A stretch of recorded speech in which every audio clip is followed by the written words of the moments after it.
Welcome to Empty Cans Podcast. My name is Mark. I'm Tom. Welcome. Welcome, everybody. Today is a special podcast. We have somebody special joining us today.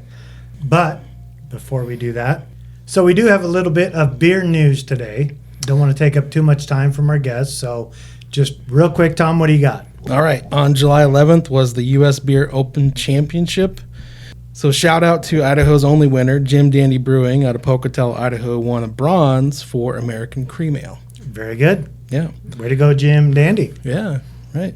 Also, on the last podcast, I mentioned the Coconut Pie Face from Revision, and they also won bronze. Over this last weekend, I did try that coconut pie face. Mm-hmm. To me, it tasted like a Swiss Miss pudding cup. Okay. Chocolate pudding. It's very good. Didn't get that overwhelming coconut that you were talking about, but I got the chocolate. The coffee was very, very minimal, but very good. Very good stout, and I'm, not necessarily a stout guy, so. Right. I had it on tap. You had it in the can, so maybe that's the difference. That probably is the difference. Okay. So everybody, today's episode is all about Payette Brewing. Today we have with us Mike Francis, and he is the founder / CEO / experienced beer drinker. So welcome, Mike. Welcome to the podcast. Thank you for being here. Thanks for having me. I mean, you were one of the very first craft brewers in this valley. I think if you were to look back, I think Payette, Sockeye, and Crooked Fence seem to be the top 3 brewers in Boise. Yeah. Is that right? Back when we opened, there was, I think, 4 brew pubs. Okay. Who was the 4th? Do you remember? Oh, because it was Table Rock, yes. Ram, Highlands Hollow, and Sockeye were the 4 that were around. And then we came in as a production brewery. And then Crooked Fence opened a little after us. And then Sockeye has since grown a ton out of their little brew pub into their massive facility. So, and then you throw another 20 or so breweries in the valley. And It's we are now. Gotten huge ever since, for sure. So today, we are drinking the Kung Fu Cowboy. And this is a new collab between Payette and Melvin, which, if you've listened to any of our podcasts, you know that we do love Melvin. We love their 2x4. It's one of the best easy drinking 9%ers that I've ever had. Right, but that's pretty big beer. It is a big beer. I don't get to drink that too often. So you guys did a collab, and right now we're drinking it. So Tom, tell me, what do you taste? Let's see. Let's take a taste first.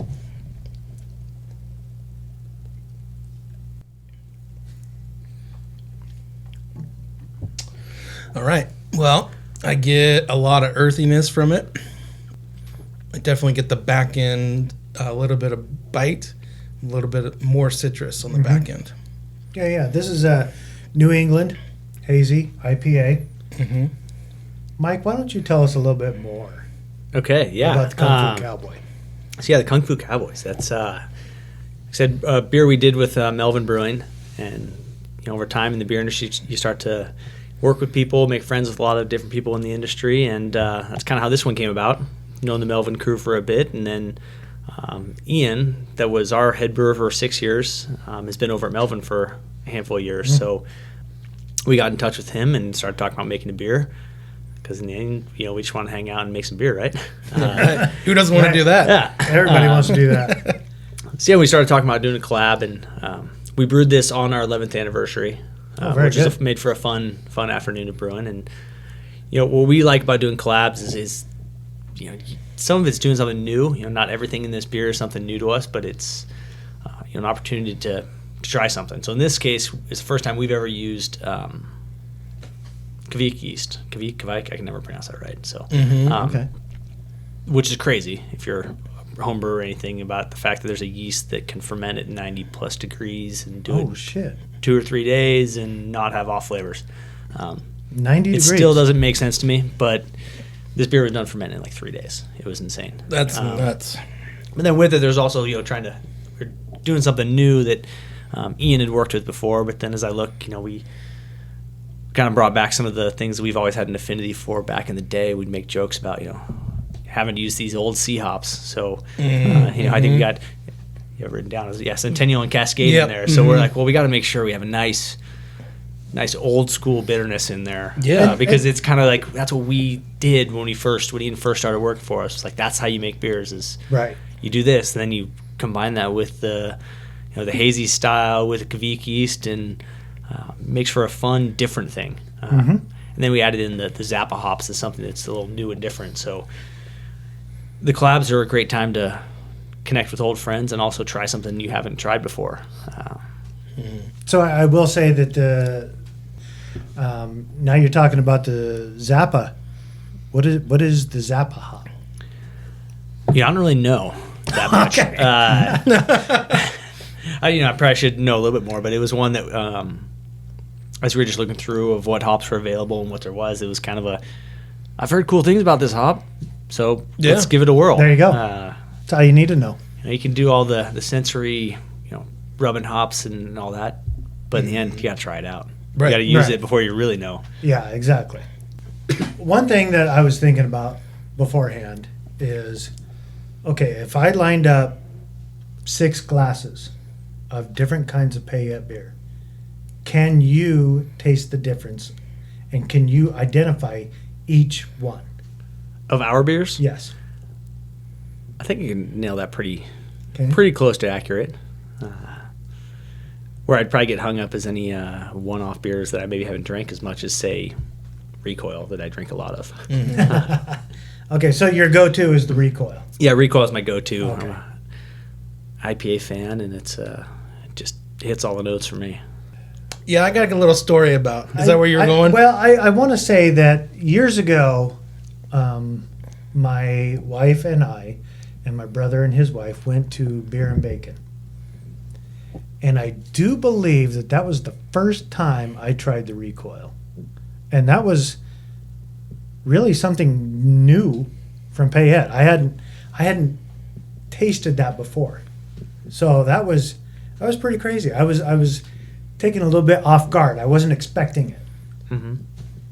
But it was a very good IPA. At that Beer and Bacon, there was some. I think Sockeye did a bacon bach, which, that's a lot of bacon.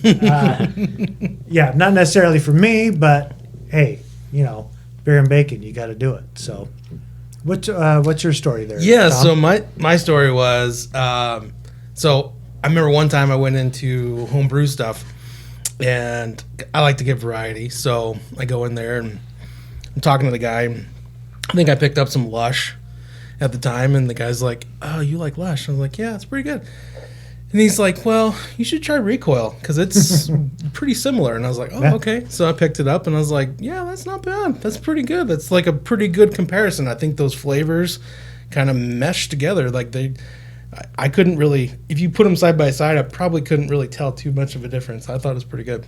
So Well, I like hearing that. And it's not the first time I've heard that comparison. And yeah, I think in the end, it's a light-bodied IPA that uses Citra Mosaic, so there's definitely some crossover. Yeah, for sure. Because we've heard that, and I've looked at the can going, I bet our recipes are closer than, Yeah. pretty close. without knowing. Right, exactly. So how long has the Recoil been out? I think we came out with about 5 or 6 years ago. Gone through a few iteration changes of what it is. Not big changes, but tweaking some hops here and there based on hop availability and crop years, because it wasn't always Citra Mosaic. Had it some in it, but we've been able to increase it as we've been able to get more. Very good. And I guess maybe to dovetail on that, where do you get your hops primarily? We've been trying to get more and more from Mill 95 here in Idaho. They do Some sell of a it lot. still comes down to who has availability in the contracts. They're starting to get more and more of the proprietary hops, but there are a handful we still contract from YCH out of Yakima. Okay. Yeah. I mean, they have Mosaic, they have Citra. I believe they own the rights to those. So Yeah. there are other places to get them, but that's the easiest place. Yeah. Got it. You're not going down to homebrew stuff to make up your hops. You gotta get the bigger batches. Yeah. Usually it's 44-pound bags. Yeah, boxes. That's a lot. Yeah. That is a lot It is. for one batch. Do you put that much in a batch? Oh yeah. Okay. It depends on the beer, but IPAs you're talking 2 to 3 pounds per barrel on a 60-barrel batch. So That makes sense. Yeah. Okay. Yeah. not that much in like North Fork, but Yeah, it's a easy right. drinking lager. Right. Right. Yeah. Right. You're not putting that much. Yeah. Okay. So, got a question for you, Mike. If you had to pick one style of beer, what would you say is your favorite? Man, I mean the hardest part is like what's the context, but in the end I'd probably go IPA. So that's your like all day, every day. You go to IPA. If I'm gonna have a beer, usually I go IPA. Yeah. Okay. But again, the context. I always say there's a time and a place for every beer. Sure. I haven't found the time and a place for all beers. Some I don't want to find that time or place. Right. Right. But like when I'm sitting on a raft on a river, man, I'm drinking a Pilsner. Right, I'm yeah. drinking North Fork, Just drinking light. Fly Line. Yeah. Something light. Yeah. But if I'm done with work and need a beer, Recoil's my go-to, Yeah. or IPAs in general. If I'm not at a place that has Recoil. So let me ask you, when was the last time you had a stout? Oh, just a few days ago. So you're drinking Just a stouts few in the days ago. summer. Okay. So like, Well, I mean, the beer's still cold. That's true. That's I mean, true. people have iced coffee, or they have, chocolate ice cream in the summer. He's got a good point. he does have a good point. But a few days ago, that's like a Monday. I would never get away with drinking on a Monday. I was on the river on Monday, so shit. that might have also been part of it. Well, yeah. I was We were at drinking work on 12 Monday. gauge actually. Oh, Okay. Okay. Very good. One of my favorites from way back when was the Slaughterhouse. And I remember when it first came out, it wasn't out all the time. It almost seemed like it was a fall beer. Yeah, it was our fall seasonal for a while. Yeah. And I was cursing the day. I mean, I'm like, why? Because I also did the Fred's Ragin' Red. And again, that was just a seasonal beer. And I had to call up my wife's cousin. I said, hey, what the hell? Why are these guys only doing reds in the fall? He's just a seasonal thing, I guess.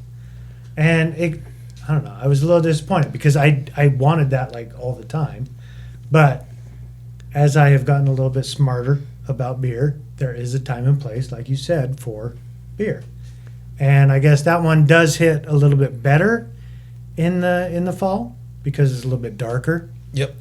But still, really good beer. I do like a good red.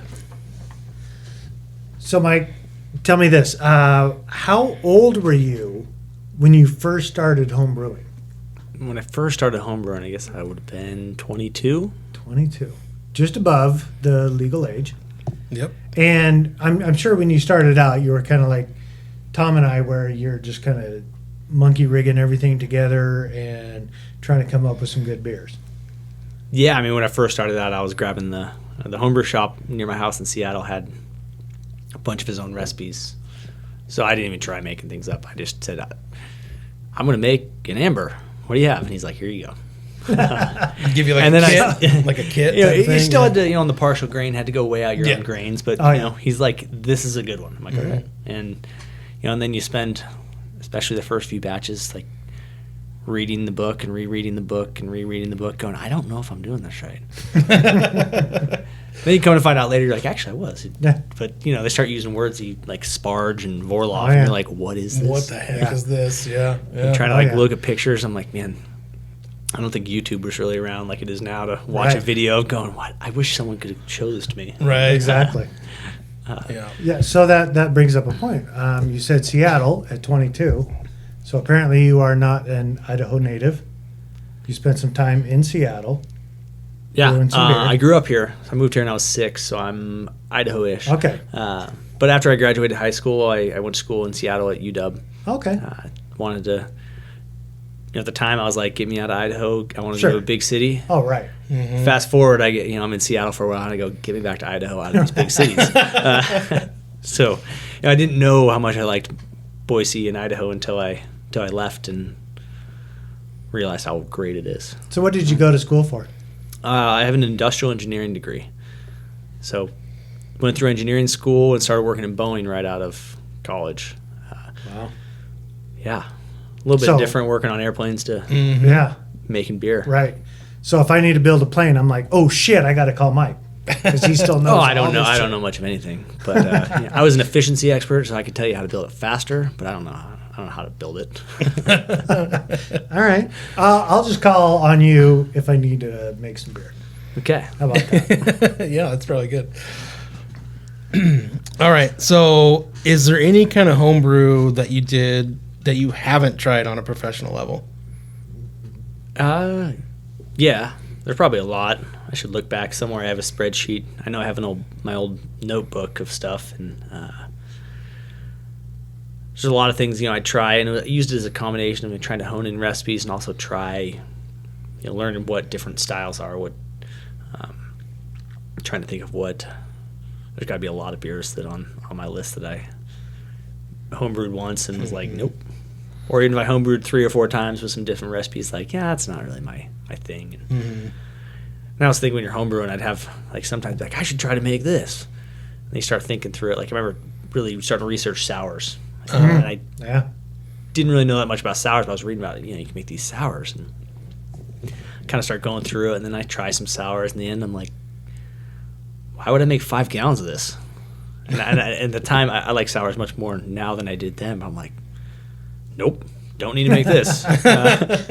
I'm kind of with you on that one.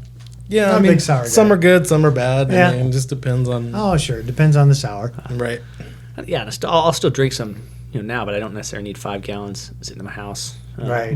on tap waiting to, got to finish that before you can try the next thing. Well, back when you were 22, I'm sure there weren't a lot of hops that there are now.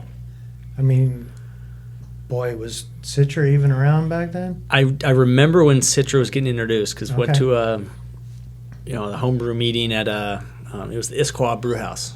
Weird that I remember things like this. It was a rogue brew house in Issaquah, and the brewer there, he actually gave everyone an ounce of samples because he was telling us all about this Citra hop that was supposed to be this new cool thing, and then I thought it was great because I'm like, oh my god, I got an ounce of hops for free. or whatever, 2 ounces, being like, I just saved me $4 or something. Right. Oh, yeah. Like, whoa. It's insane now. Yeah. Yeah, actually, I don't even want to know what homebrew hops are these days. No. I know what commercial hops are, and they're not as cheap as they used to be. It's like $5 for 2 ounces, I think. Yeah, something like that. Cheapest It's- you can get. For the Citra. Yeah. Yeah. And for me, I'm trying to build up enough hops on the Zithos to do a homebrew, and I can't even get it. I went to homebrew stuff. I bought them out, and I'm like, hey, a month later, go back. Nope, don't got any. Okay, well, I'll wait another month maybe. So I might just have to go online to get it. So, Mike, I got a friend that swears up and down by Zithos hops. He wants to do a huge batch of Zithos hops beer. And have you ever brewed with the Zithos hops? I believe I have. I think it's a YCH blend that they do. Okay. It's been a while since we used it, but I know that was one they suggested once as a substitute for. I can't remember what hop. Maybe it was Amarillo. Maybe I'm probably going to mess up, so I should just stop talking. Nah, that's good. That's Either good. that, or they had a bunch of it, and then when we wanted something, they're like, "Try this instead," even if it had nothing to do. Yeah. I would Yeah. just tell them to use 70% of this and call it good. Nice. Salesman, man. Very Oh, good. yeah. Oh, yeah. It happens all the time. So, is there any beer out there that you've done that you're a little bit embarrassed about? Like, oh, shit. Like I commercially should or like not have homebrew done it. status? Well, homebrew, I think we 'Cause I got a all- lot of those. I think we all can say yes. We've had several homebrews that we're not embarrassed. But what about, I guess, commercially? Is there any? I mean, did they all come out like, hell yeah, that's it, that's the stuff right there? They definitely all have not come out like, oh yeah, this is the spot. And one thing you also started to realize, started over the years, that there are times where there can be a well-made beer that you don't like, and trying to differentiate the two of like a beer being well made and a beer that you think is good. Because there's definitely some beers I know we've made, and I'll use wheat beer as an example because they're just not my favorite style. Sure. We've made a few wheat beers that I'm like, it's just too much banana, too much clove. I don't like this.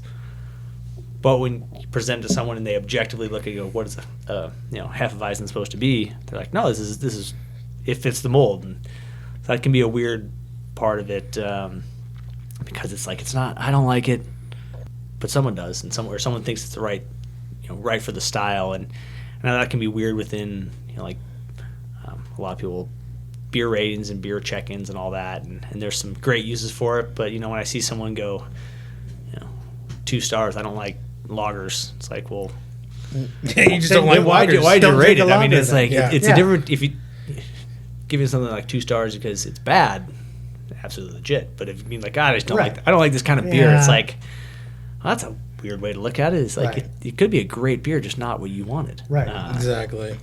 So that brings up a couple follow-up questions here. Has there ever been one beer that you brewed commercially, you tasted it, others tasted it and said, not it, and you just didn't put it out? I mean, we brewed some batches that never saw the light of day because something went wrong. Okay. So I mean, Okay. there's the amount of beer that goes down a drain in a brewery can be on purpose or not. Right. Yeah.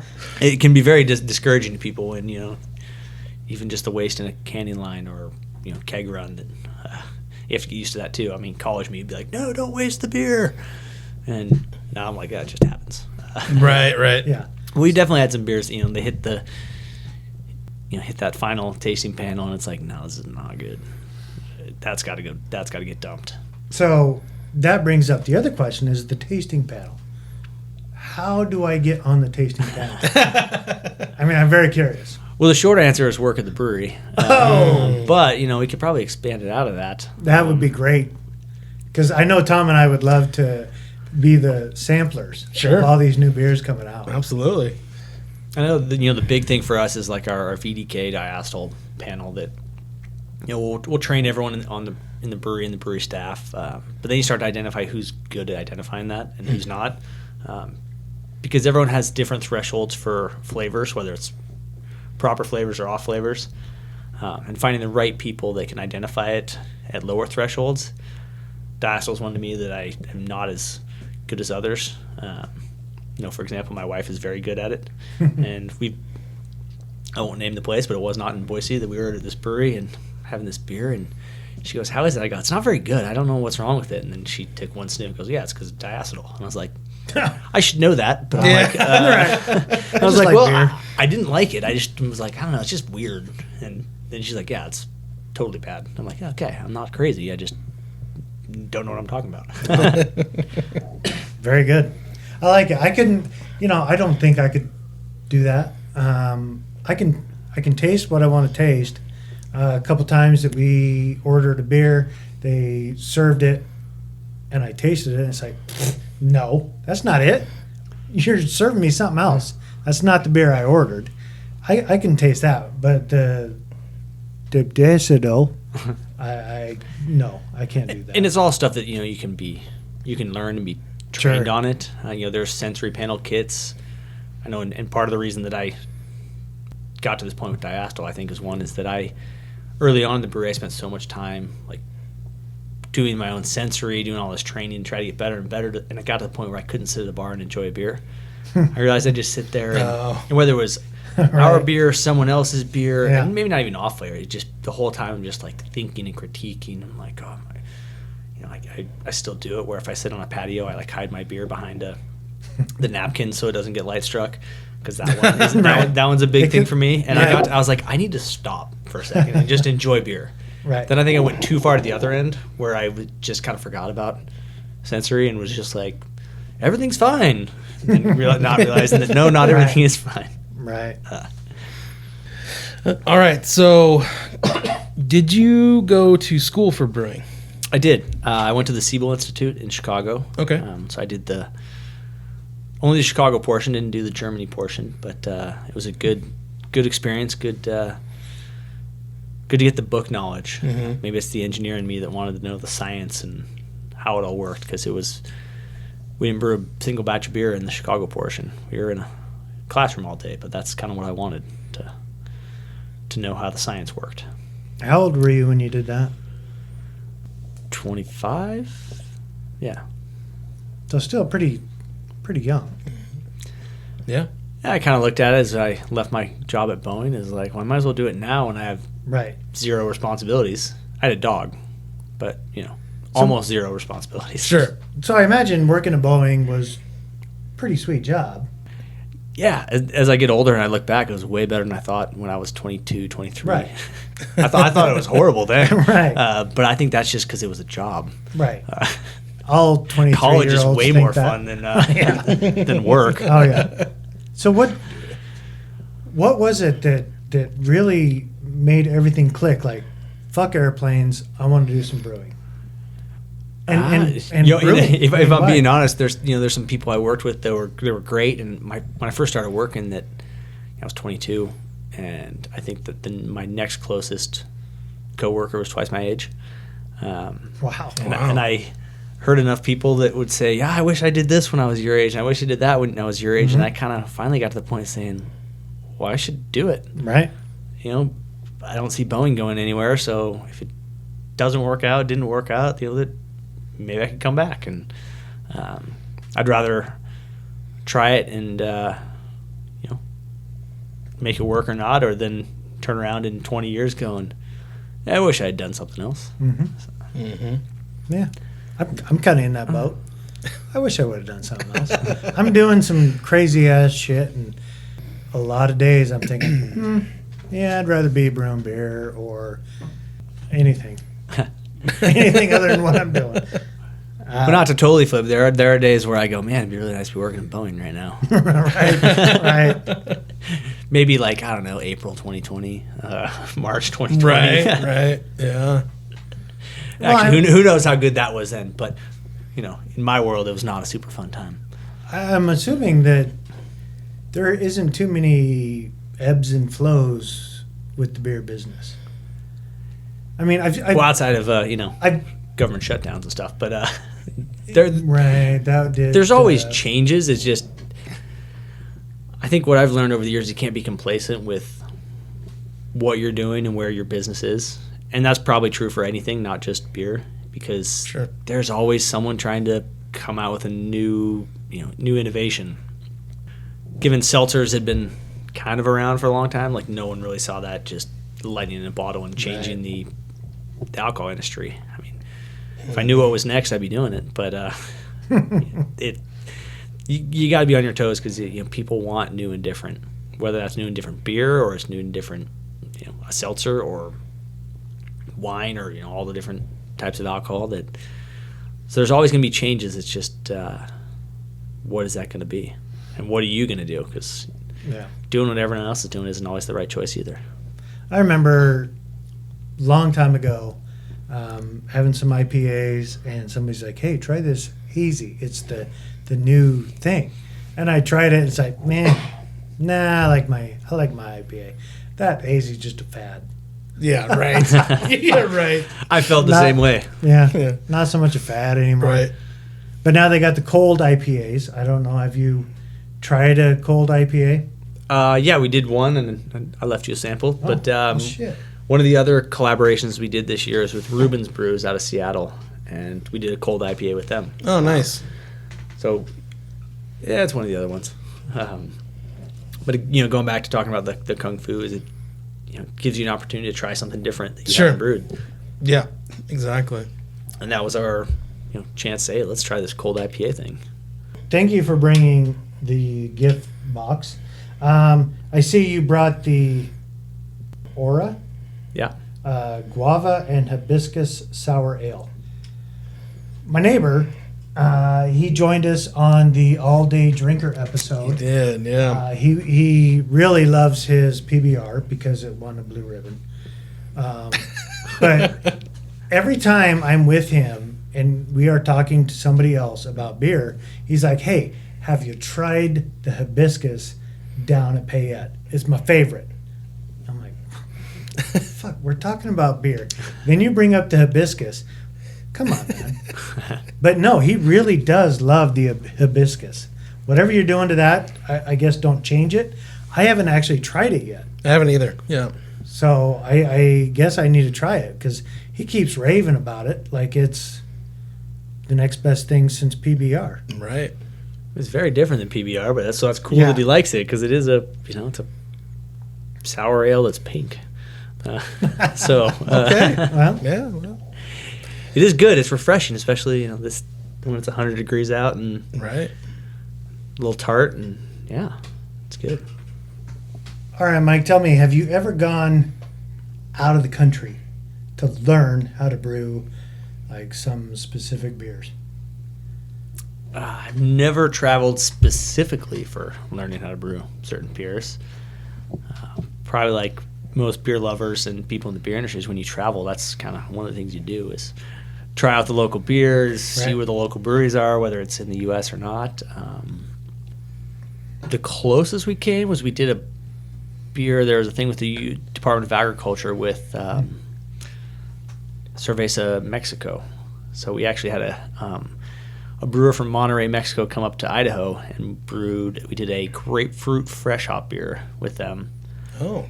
Wow. and then we were able to brew that. And then I got to travel to Mexico City for a beer festival with that beer, which was a cool trip. So I guess I didn't really learn how to brew beer, but got to learn from a Mexican brewer of how they do things, and he helped brew They grow a lot of grapefruit there, so that's why we did the grapefruit piece okay. of it. Fresh hops from Idaho, grapefruit from Mexico, and Right. so to answer your question, no. Okay. But I try to Sure. find an answer that's somewhere there. So, Right. Mexico City, I'm glad you made it back. Apparently, Mexico City was really cool. Was it?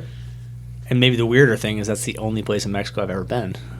I've never been to one of these beach resorts, but I've been to Mexico City. Mm, Okay. I'm assuming very different than Cancun or something like Sure. that. I imagine so. Was I mean, there- I've seen Narcos and shit. Yeah. That's dangerous over there. Can get a little dangerous. Was there a lot of grapefruit in that beer? Like actual fruit? Yeah, Yeah. Nice. that was a fun time. That's awesome. All right. So when you started Payette, how old were you? 27. Okay. Do the So math you, there. Wow. so you got out of brew school and you just hit the ground running. Yeah, it wasn't too long. Yeah, I went back to Seattle for a bit because I still had the room in my house there, and worked at a brewery for about 6 months. And then I got to the point where it was either I sign a new lease and stay for a year, or move back to Boise. And Payette Brewing was my goal, so I said, you know what, screw it, let's do it. So, what was the brewery you worked at? Schooner Exact. They don't exist anymore. No, Okay. it's too bad. I think the people that bought it from the founders then turned it into San Juan Seltzer, I believe. Oh, okay. Terrible. All right. That's just terrible. Some people might think otherwise, but I don't know. I'm not a seltzer. I don't know. Yeah, I'm I not a can't, seltzer guy. just can't get into I it. understand that people love it, so I'm not a hater. It's just not my thing. And you don't do seltzers now. Correct. Do you plan on doing any seltzers? I don't plan on it. Okay, good. That's cool. But I've made a habit of don't make ultimatums, or else you're Right. You can never rule it out. You know? Right. because then you just look like an idiot. 5 years later when you sell to support. Oh, sorry. Did I say that out loud? Yeah. So you're not going to do that, right? Because apparently a lot of people are nowadays. I hope you're not going to be doing that. That's not the plan. But Okay, good. They sold for a lot too. But again, in the end, that's what never say never because Right. because things change. That's how Yeah. my book. I have my plan, but plans can change, and that's not the plan. So, going a little bit off script here, have you ever been approached to sell your business, your Payette? I would say yes and no. That's what a weird answer to it is yes, but never to the point where it actually was like something serious. It was Okay. hey, well, it was informals, and then you kind of like, yeah, it's not Not gonna work out. Not gonna Yeah. work. Yeah. Okay, good. Okay, good. so nothing like 11th hour, then going no. That's No, that's good to hear. get random phone calls and emails. I represent this person. It's like, it sounds like a spam bullshit. But, Right. but go on. I mean, there's Yeah. It's kind of like Brewery X, where they kind of like, I really don't want to buy Modern Times, so pass on that. Gotta go reach out to you. Yep. Regarding your warranty. Yeah. Very good. So I do believe that your original location for Payette was on 33rd down in Garden City. Is that right? that is correct. And since then, you have moved out, and now Western Collective is in your old building. Yep. And unfortunately, I never actually went to the old Payette. I mean, I've been around several years, and for some reason, I never went there. Did you ever think that maybe since I'm on 33rd in Garden City that I'm not getting the crowd that I need? I'd say a little bit. I know when it's interesting how brewery models have changed, ours included, that Sure. my intention in opening Payette was to be a production brewery. The tap room was like the gravy, the extra. I loved our old tap room, but like in hindsight, in comparison to what tap rooms are now, it's kind of a dump. But it was like my favorite, like a little hole in the wall bar. So the tap room piece of it was never really the intention of the brewery. It was about putting beer in kegs, putting beer in cans, Right. and distributing it. Over time, you start realizing that tap rooms are a good source of revenue for a business. And it changed a little bit. And you say, hey, maybe we should lean into this a little bit more than we had. So the retail aspect was never the focus at the beginning, especially when we found that location. It was like, all right, we're close to things. Maybe we'll get some people that turn off Chinden. It was much more popular than we thought. Yeah. And then with our move to our new place, location was forefront. Oh, yeah. So it was the real estate search the first time versus the second time was exact opposites of.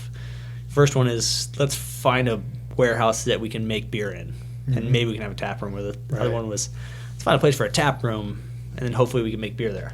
Right. And I think you got the great location for that. But have you ever been back to your old location? I have. To I was where actually there West- yesterday. Maybe it's because we had things that shipped to the wrong place, so I had to pick up some stuff. Oh. But no, Okay. but All right. I've been there quite a few times. It's very much the same, but also very different. Okay.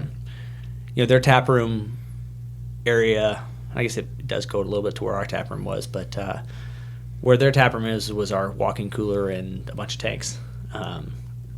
If you notice, their floor still has a floor drain, Right. trench drain through the middle, Yeah. because we used to have tanks there. Yeah. And, but the brewing system doesn't look like it's moved since 2011 when we put it in there. So So when you left, did you leave all the tanks in there?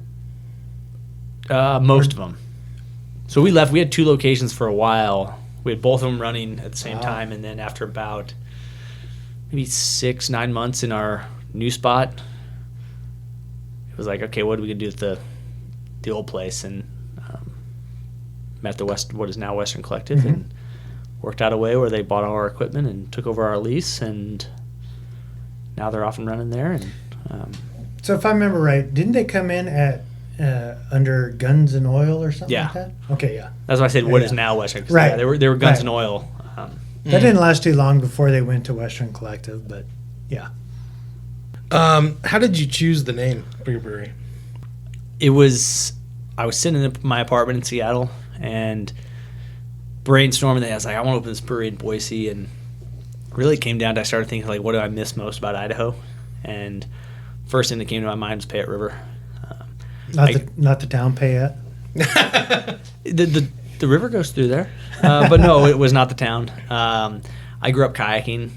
I Yeah. spent a lot of time on the Payette River in high school and post high school, and Payette Lake's a great spot, and just had that. It just resonated with me, and I thought that, hey, this is kind of like people in Idaho know Payette something, whether it's the town, the lake, the national forest. And at one point I was going to call it Payette River Brewing, and then I was kind of like, well, there's already a lot of river breweries. I think Salmon River just opened, Yeah, Snake right. River had been around. I was like, maybe I'll just drop the river part Sure. and just go Payette.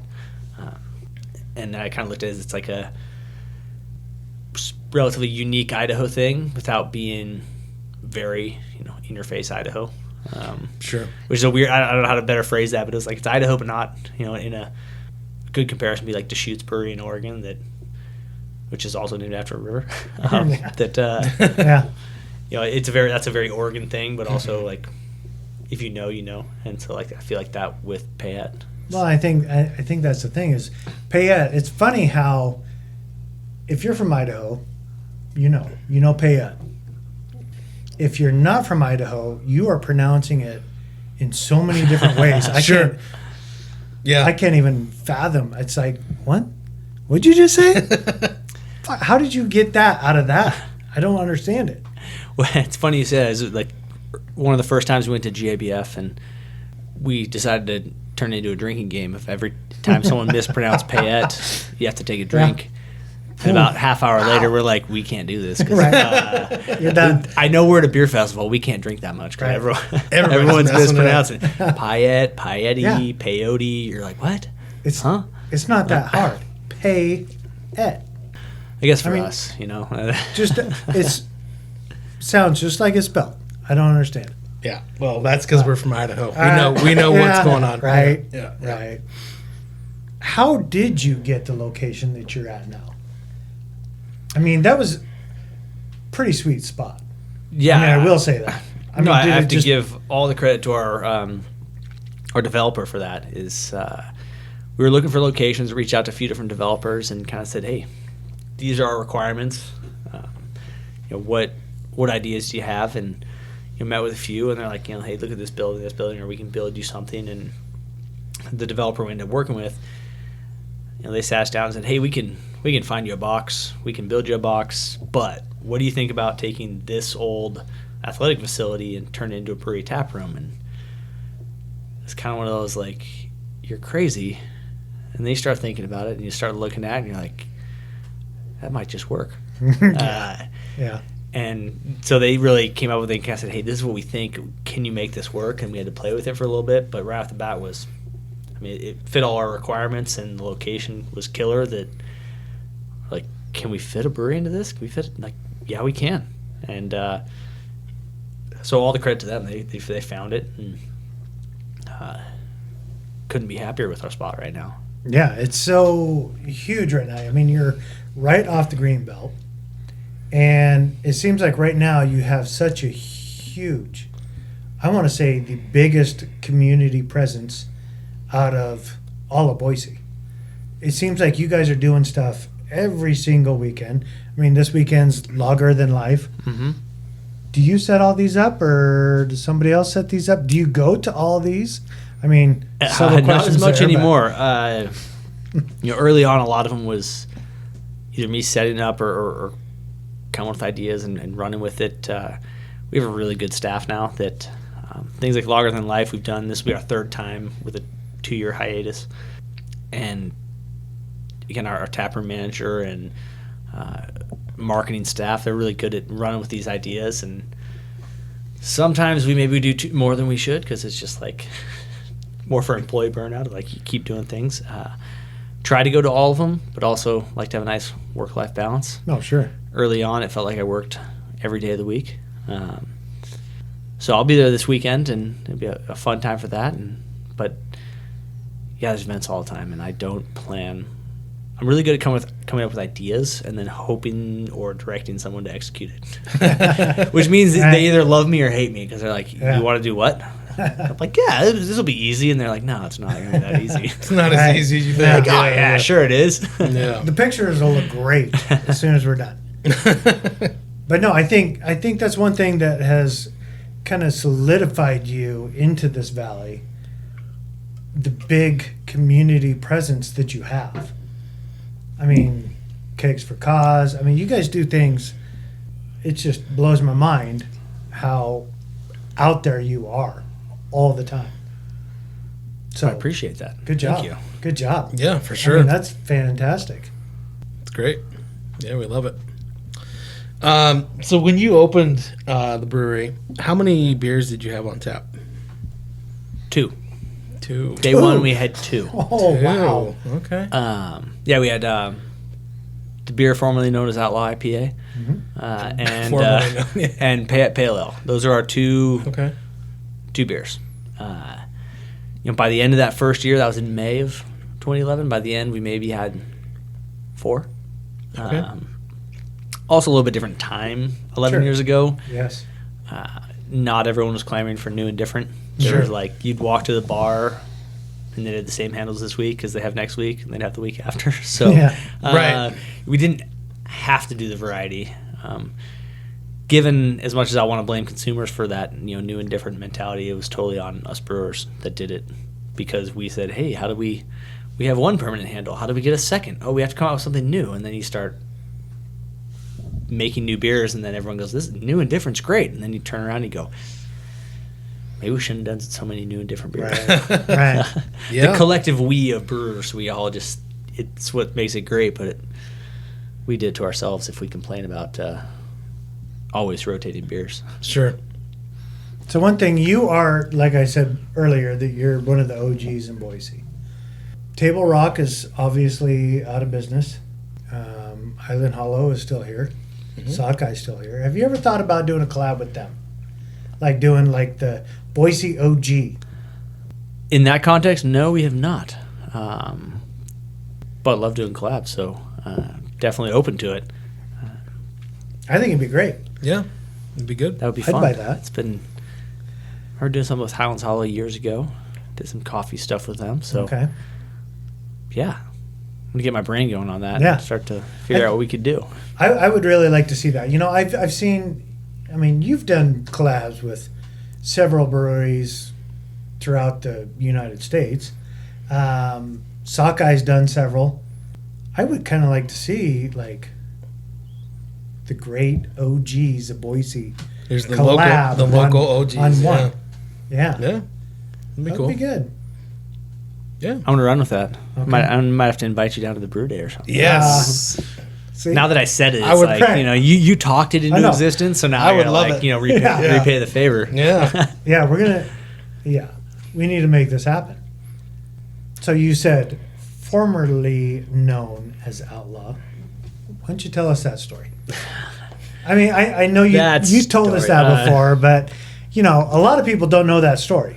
All of a sudden, one day it goes from Outlaw to what it is now, Rustler. and it's like, what? Because I was a little confused at first too. I didn't, it doesn't make national news or nothing, so I didn't see it, and I enjoyed my Outlaw IPA, and all of a sudden it's like not Outlaw anymore. It's like, Right. what's this shit? What are you guys doing to me? Are you just like playing with me? Playing with my Oh emotions? yeah, I was and totally shit? playing with you. It was, Yeah.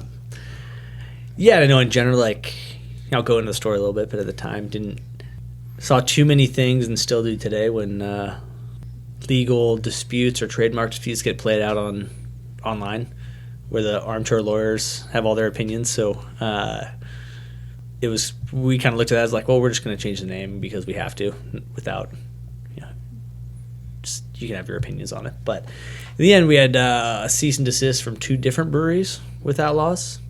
Crazy. And at the time, it was our number 1 selling beer. It was our flagship beer. It was like, we don't want to change this name. Right. It takes a lot of time and effort in the marketing and all that. And when it came down to it, the advice of our attorney, he said, we could try to fight this, but my advice is that you change the name. Like, I think I can win one of these disputes, but I don't think I can win the other.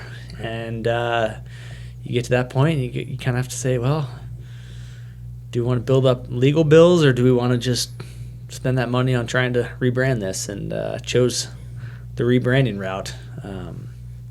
So it's unfortunate, but that's the world we live in. And that's not that was the first, I think, but definitely not the last trademark conversation we've had with some people. So we trademark a lot of our names now, and know some of those things when it comes to legal, of how do you protect your brand. And it is unfortunate when those stories get out into the world, because everyone thinks they're an expert, and Right. I am by no means an expert, but I know a lot more than computer warriors or keyboard warriors that Yeah. that say what they have to say, and you're like, actually, you're not right. So Oh, yeah.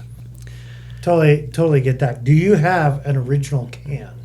I do. I believe I had the first can of Outlaw we canned, and then Wow. the last can of Outlaw we canned. Wow. That's cool.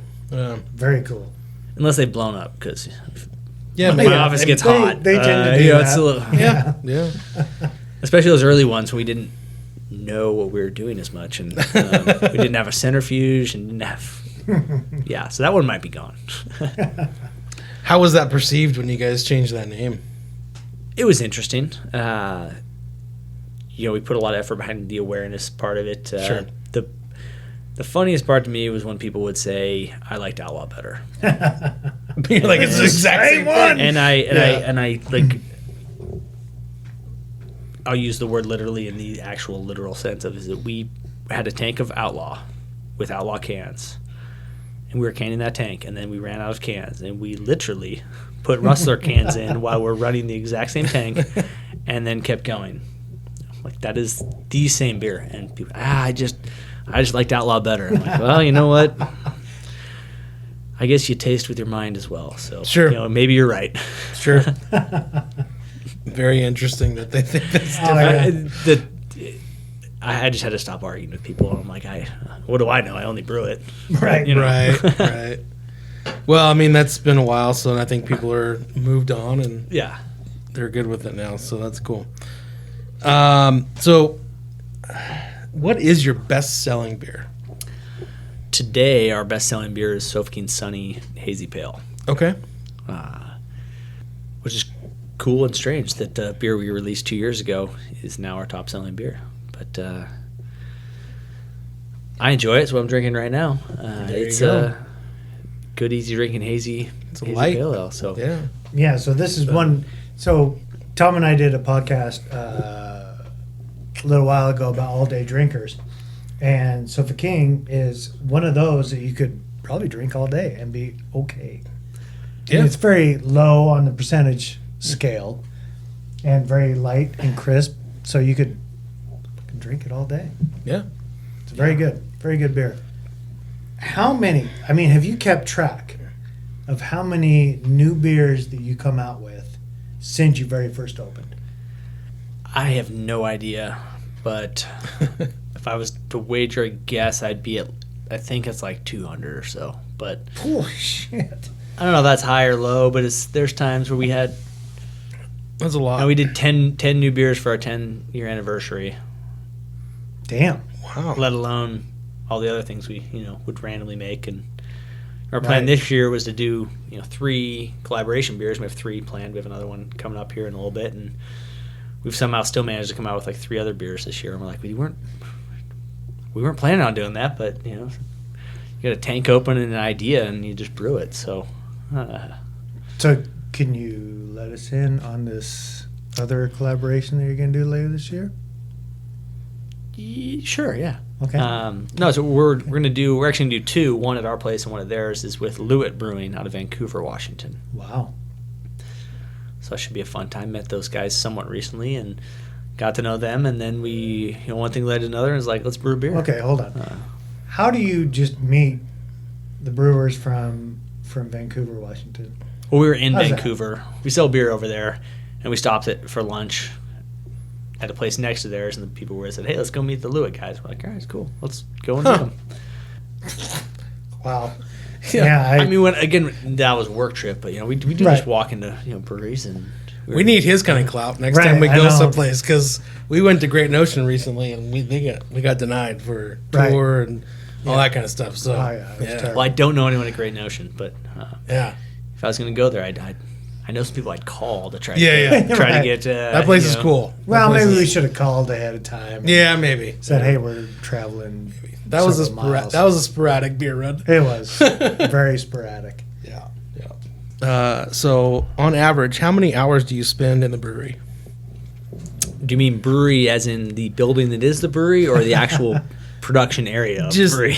Because I Both, I guess. Really, I mean, when I'm not like on the river on vacation 2 out of 3 weeks, I'm there pretty much 40 hours a week. Yeah. Anymore, though, I do not do much brewing. Okay. And by much, I mean any. Sometimes I have to remind people that actually know how to brew beer. Because they're like, you haven't touched that in years. I'm like, you're right, I haven't. I spend most of my time behind a computer. Okay. But I'm in the brewery. So, Or at the brewery.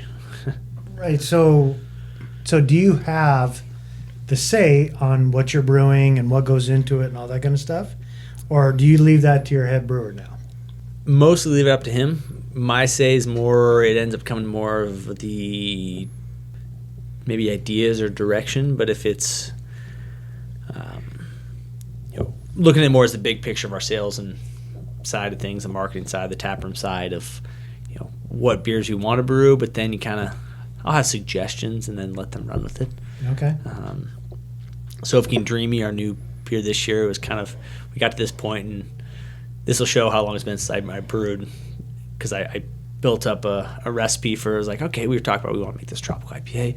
Built up a recipe. I was like, well, I'd read about these cryopop hops and these new hop varieties, so I wrote it up, and that beer is loosely based on what I said, but the response I got from the brewers was, that's a stupid amount of hops to use. I was like, what do you mean? And I was like, I was using this usage. And they're like, yeah, but you forgot that's cryo, not regular. So I had twice as much. Oh, yeah. They start going through and they're like, basically we need to take what you did and tone it down a lot. I was like, and I'm usually the one that goes, that cost, you're using how many hops? Right. And they scaled it up into a 60 after my, per barrel recipe. And that's not a good idea. I'm like, okay. So I gave them a little here's what I'm thinking. They're like, actually, you need to back off the ledge, man. That's insane. Well, wait a minute. Now, do you have a smaller system where you can do these experimental batches? No. Because maybe that's too bad. At some point, maybe working on that, but we can do some smaller batches on our system. But a lot of times, with our brewers and the experience they have and the knowledge, it's kind of let's give it a try. I think it also, in some ways, maybe this is me talking myself into doing big batches of trial beers, but when you go somewhere and you have a 1 ounce sample of beer or you have a beer fest, you really don't get the full experience of the beer. Oh, yeah, for sure. Good or bad. Yeah. You could have a beer and you go, that's phenomenal, but then if you had a full pint, you go, actually, I don't like that. Right. Or the other way, you're like, I don't like it, but you have a full drain. Right. So we're like, let's make a batch and make sure it goes through, and we can touch all of our customers in our tap room, not just one keg. Let's get a bunch of kegs. Let's get some kegs out in the market. Let's really get some feedback on it and say, yes, this is great. No, this is bad, or anything in between. Because maybe that recipe that you came up with that had too much in it, maybe that was good. I don't know. Oh, I'm sure it's great. I'm sure. But I just, after I kind of got the lesson on my hop usage and looked at the numbers, I'm like, well, you can't sell that for a reasonably priced pint. Well, right. Well, yeah, your cryo hops are going to be a little more expensive anyways. So that's going to be an expensive beer for sure. Yeah. I didn't do it based on the cost of goods math, because then it kind of went, ooh, now I see why it's not it's a good idea, but nobody wants a beer that's that expensive. Right. Yeah, I did some home brews with cryo hops, and it's pretty expensive. For sure. And you're supposed to use half as much, generally speaking. Yeah. I didn't take that into account. Yeah, exactly. Right. So which beer that you've brewed is the one that you are the most proud of? Like, fucking you're right. I did that beer. That's me. That's all me. Rodeo, our Citra Pale. Okay. We don't nice. make anymore, but it's weird to say. It's What? like I'm so proud of it, but I also was the one that made the decision not to make it anymore. Oh. Wow, that hurts. It was just 4%, 100% Citra hops. It just hit all the notes for me. 4%? Yeah, That's pretty low. it was a beer we made for That's Utah. enough. Back when, we had made it, and then we started selling in Utah, Yeah. and it was like, this is 4%, we can sell it in Utah. Now it's up to 5% in Utah, but, Okay. that one, if not that, I'd say Mutton Buster. Has a personal, That's a personal favorite of mine that we stopped submitting it to competitions because it always would get the great beer, wrong category. Because it's not an American brown ale, it's not an English, it just doesn't fit into a BJCP category. It's just a good beer, brown beer. What? Interesting. I don't know. Beer judges, they're great when they agree with you. They're not when they disagree with you. It's not a brown ale. I mean, it is, but it doesn't fit the style guidelines. That's the thing with beer competitions is that, they got to fit the guidelines that are, which is what you have to do to be able to judge a beer. Interesting. So Too hoppy for English brown, not hoppy enough for American brown. Oh. But, too dark, too this, but good. So how many competitions do you enter every year? 3 or 4, maybe. GABF, NABA, World Beer Cup. Some other ones, depending on if we get the email in time to know that it's happening. Right. You mentioned the U.S. Open. I didn't US know that. Beer Open I didn't know that it was Championship, happening. Yeah. So Yeah. maybe someone got the email. I didn't. Interesting. So do you have a least favorite beer at Payette? Probably not one that I'm going to admit. Okay, that's fine. That's fine. You All can right. keep your All right. secrets. That's cool. I don't know. There's. I mean, you can still say they're all good. Just Right. this is Yeah, your- this no, is like just I'm your trying to tier. think of. Yeah. They all just blend together sometimes, and they're not all the same. Just No, they're all the definitely beers not. over Sure. over the years of things we've made that I'm like, what? I'd have to give that a lot more thought. No, you're fine. You All can right. you can pass on that We one. can come back to that. Yeah. Or I'll probably give you the same, deflective answer. Yeah, sure. He doesn't want to answer that one. That's fine. It's right. not a big deal. He loves No, them no. all. He loves Right. all the Payette beers. Absolutely. Every single one of them. Absolutely.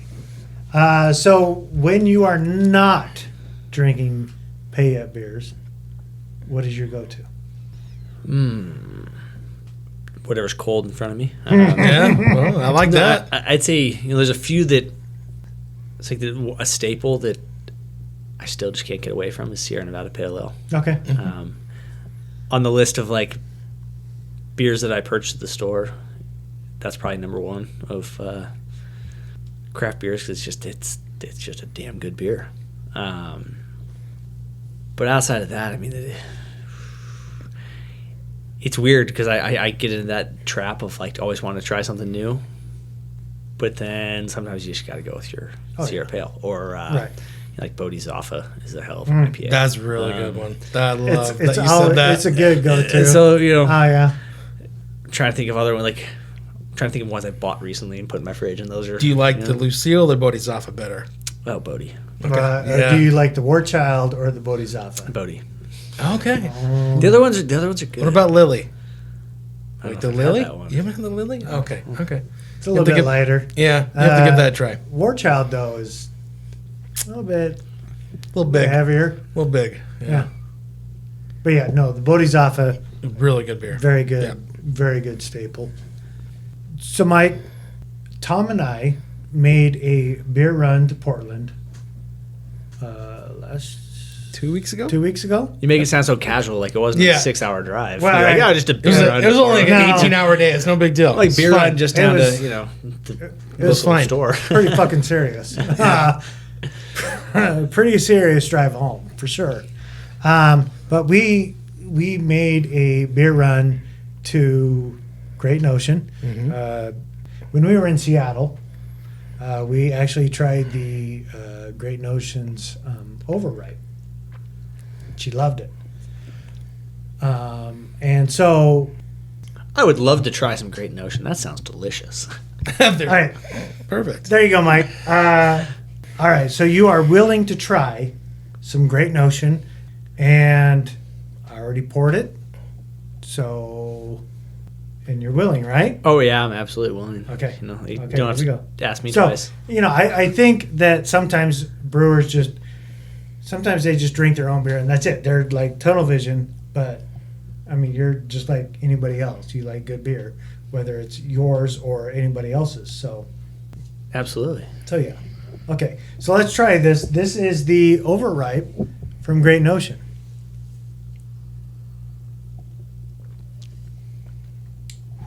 Yeah, that's good. That's very good. It's a super fruit forward. Yeah, a lot of fruit. I mean, a lot of fruit. Very sweet. Very sweet. This to me, this might be one of those ones that's like the habanero, where you can just have Oh, one. yeah. Mm-hmm. Because this one just might be too sweet for me.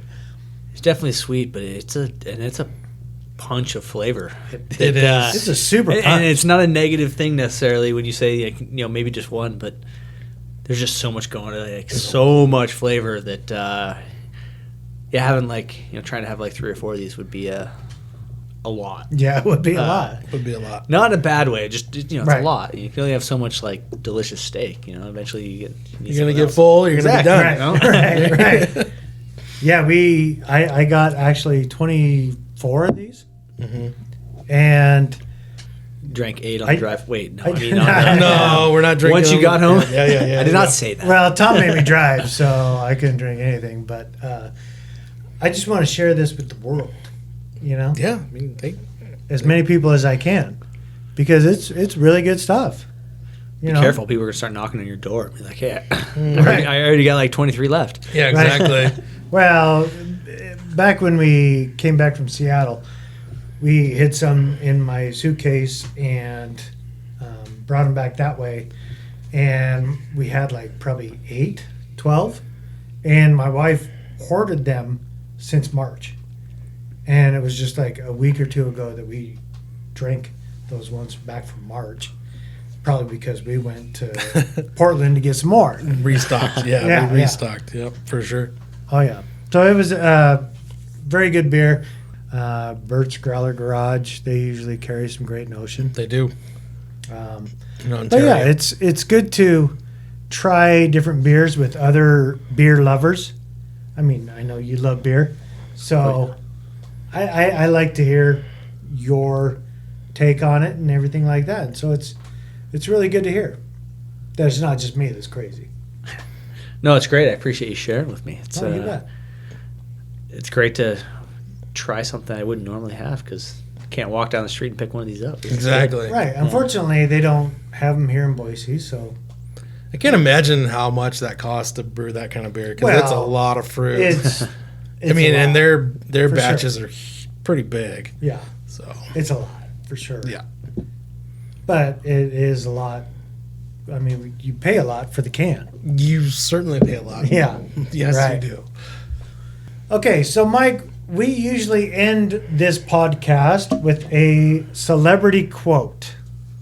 So we have a celebrity quote from Dave Barry, and Dave Barry is Tom. He's an American author and a columnist who wrote a nationally syndicated humor column for the Miami Herald from 1983 to 2005. He's Okay. written several books, comic novels, and children's novels. Okay, great. So Mike, would you indulge us in this week's celebrity quote? Absolutely. Without question, the greatest invention in the history of mankind is beer. Oh, I grant you that the wheel is also a fine invention, but the wheel does not go nearly as well with pizza. Oh, I like that. Absolutely. And wings, if I want to throw in like. Oh, yeah. Yeah, wings. Yeah, Yeah, for sure. love that too. Very great. Love it. So, Mike, thank you for joining us. Appreciate it. Thanks for having me. Thanks for sharing some beer with me. You bet. Absolutely. Thank you for sharing beer with us. Yeah. All right. As always, you can always email us with questions at mtcans2022@gmail.com. Also, follow us on Instagram and Facebook. All right. Thank you, everybody. Appreciate you listening.